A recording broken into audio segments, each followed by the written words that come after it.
अस्सलाम वालेकुम नाजरीन। यशोदा हॉस्पिटल में ऐसा हुआ करते जरूरत नहीं है पर भी एक औरत को, एक लेडीज को, एक खवातीन को एक ट्रीटमेंट करे करते यशोदा हॉस्पिटल मलकपेट वाले।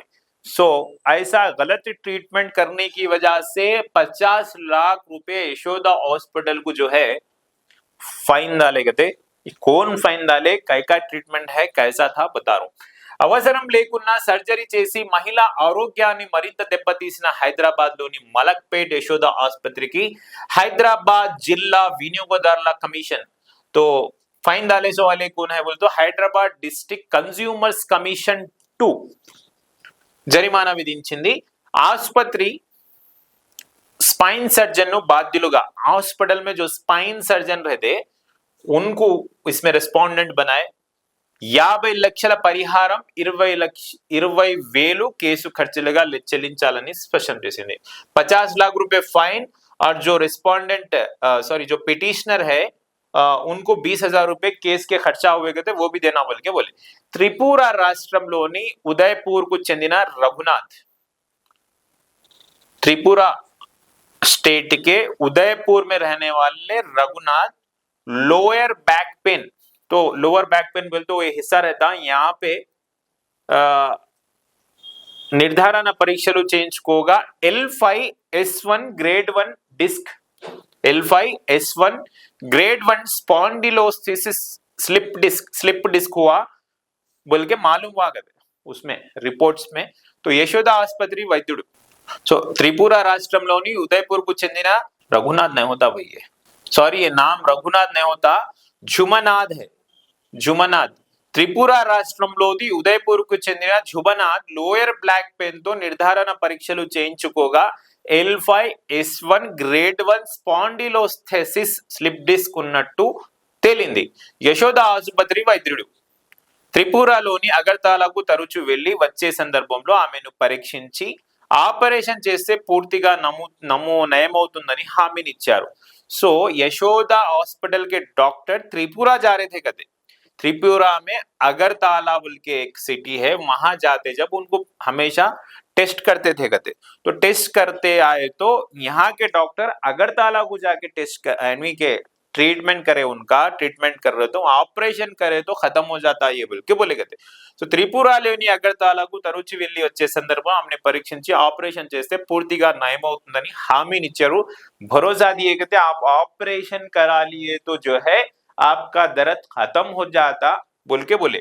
उसके बाद में 2 लाख रुपए ऑपरेशन को खर्चा आता बोल के एडवाइस भी दिए कहते। तो 2019 मई की 16 तारीख को झुमनाथ ఆసుపత్రిలో చేరి 2019 में 16 तारीख मई को हॉस्पिटल में एडमिट हुए कहते।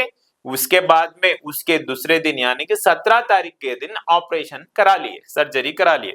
सर्जरी के बाद सर्जरी తర్వాత ఆమె పరిస్థితి మరింత దిగజారింది। सर्जरी करने के बाद उनकी हालत और खराब होती गई। तीव्रమైన వెన్నునొప్పి यानी कि बहुत ज्यादा, हद से भी ज्यादा ये कमर में दर्द, हड्डी में दर्द, ज्वरम, बुखार, యూరిన్ ఇన్ఫెక్షన్ और दूसरे प्रॉब्लम्स आए। నడవలేక కూర్చోలేక ఏ పని చేసుకోలేక ఇతరులపై ఆధారపడాల్సి వచ్చింది, यानी कि चलने भी नहीं आ रहा था कहते, बैठने भी नहीं आ रहा था कहते, दूसरों के ऊपर डिपेंड होकर अपनी जिंदगी कर रहे थे।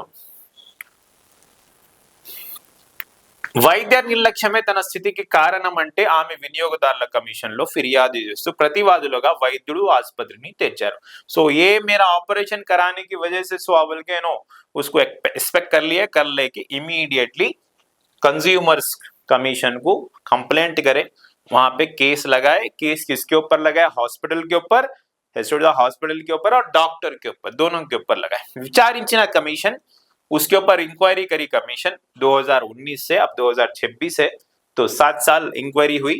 విచారించిన కమిషన్ గ్రేడ్ 1 లో सर्जरी అవసరం లేదని, सो ग्रेड 1 पेन था, वो ग्रेड 1 पेन में एक्चुअली सर्जरी की जरूरत ही नहीं थी, तो वे लोग सर्जरी करे बोल के इंक्वायरी मालूम हो गया। సాంప్రదాయ చికిత్సా పద్ధతులు అవలంబించాల్సిందని పేర్కొంది। सो नॉर्मल ट्रीटमेंट मेथड्स से कम हो जाता था वो, इसको सर्जरी की जरूरत नहीं थी। बोल के मालूम हुआ ఆసుపత్రిలో ఎంఆర్ఐ చేయకుండానే గ్రేడ్ 1 ని గ్రేడ్ 2 గా మార్చి శస్త్రచికిత్స నిర్లక్ష్యం स्पष्टम చేస్తూ తీర్పు సో आस्पत्र में एमआरआई नहीं कराएगा तो यहाँ पे मेन इशू देख लो आप एमआरआई नहीं आए सोच ग्रेड 1 डिजीज को ग्रेड 2 डिजीज वो लोग ही सर्टिफाई कर लिए वो लोग बोल दिए ग्रेड 1 है ग्रेड 2 है बोल के एमआरआई नहीं करे सो पहले जादूगरा है शायद वो लोग ग्रेड 1 नहीं ग्रेड 2 है बोल के वो लोग सर लेकिन वो ग्रेड 1 था ग्रेड 1 में सर्जरी की जरूरत नहीं है तो भी सर्जरी कराए ये इंक्वायरी में मालूम हुआ मालूम होने के बाद में 50 लाख रुपए आप लोग बनना और 20,000 रुपए वो पेशेंट को केस का कॉस्ट देना और पेशेंट को 50 लाख रुपए जो है आप फाइन देना बोल के कौन बोले हैदराबाद डिस्ट्रिक्ट कंज्यूमर्स कमीशन 2 बोले सो यशोदा हॉस्पिटल में ऐसा हो रहा देखो यशोदा बोल के नहीं दूसरे हॉस्पिटल्स में भी